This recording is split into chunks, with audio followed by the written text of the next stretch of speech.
Drive through just about any good-sized town in Maine these days and you'll see help wanted signs, often lots of help wanted signs. Businesses can't find enough workers, and the general perception is that a lot of those workers have left the workforce altogether. There's also a perception that the pandemic has burned out a lot of people who are still on the job. Patrick Verino has given these ideas a lot of thought. He's an expert on why workplaces succeed or fail, and he's the author of The Leadership Bridge: How to Engage Your Employees and Drive Organizational Excellence. Verino says surveys have long shown that about 2/3 of employees are not really engaged with their jobs, and the idea that there's been a great resignation since the pandemic began is one he's skeptical about. The only thing that has changed, as I have seen it in terms of the Great Resignation, is that there were opportunities for people to leave their organization where there weren't before. But that doesn't mean that those people didn't already quit mentally and emotionally. They just physically didn't have any place to go. And the other thing that we talk about in terms of this idea of quiet quitting is disengagement. It can be more damaging because what it does is it almost gives people permission to show up and not really do anything. You spend in your job a lot of time talking to employees who are disengaged, or they're checked out, they're just not happy, they don't feel that they're doing the kind of work they want to do. What specifically do you hear frequently? What's sort of the theme that recurs? Well, there are a few. So one, I hear a lot of people saying they don't feel appreciated, right, for what they're doing.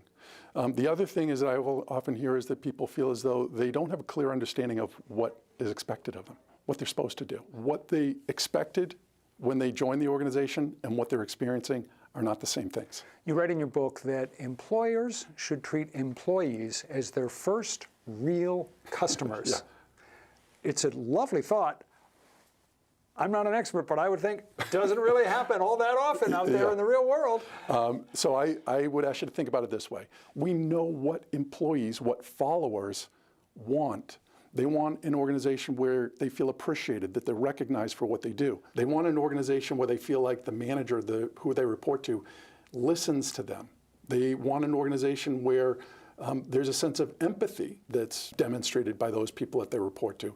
And lastly, they want an environment where there are specifics or clear expectations. What is expected of me? And if I do these things, how will I be rewarded? To some extent, this can be summed up by saying that what employees want is a sense of belonging. You give it a little extra oomph by calling it belongingness. Yeah.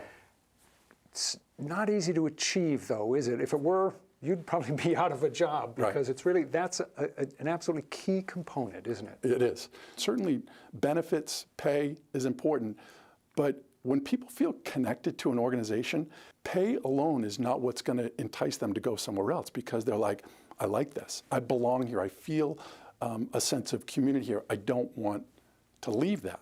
Do you think that we've really gotten much better in the way that we deal with employees, the way that employers deal with employees? Because it sounds like a lot of these problems you could have been talking about in the same way 25 years ago, 50 years ago, 75 years ago. Fully agree with that. And to me, that's where I would say the one thing that we have started to see change is I think because of COVID, or since COVID, there's been much more reflection in terms of people saying, I'm not willing to do this anymore. I think that has definitely changed, where people would have tolerated it more. They're less likely to do that. And with that said, I will say the caution out there is that some individuals might think, well, you know, once the economy turns, things become more difficult in terms of job opportunities, it will go away. And I would argue that it won't go away. It will simply go underground again.